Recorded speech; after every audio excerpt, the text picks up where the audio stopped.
Hello guys, আজকে আমি কাঁচা কলার খোসা, ডিম, রসুন, শুকনা মরিচ, পেঁয়াজ দিয়ে ভর্তা করিব।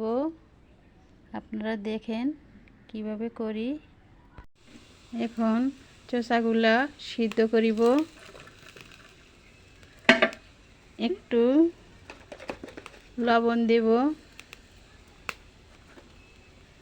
আর একটু হলুদের গুঁড়া দেব, একটু হালকা কালার হওয়ার জন্য। দিয়ে নাড়াচাড়া করে ঢেকে দেব।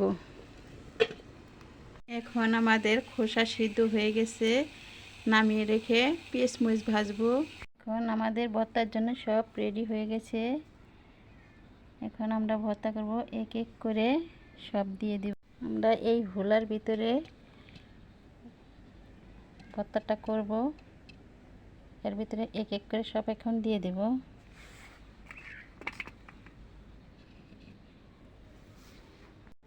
সব দেওয়া শেষ।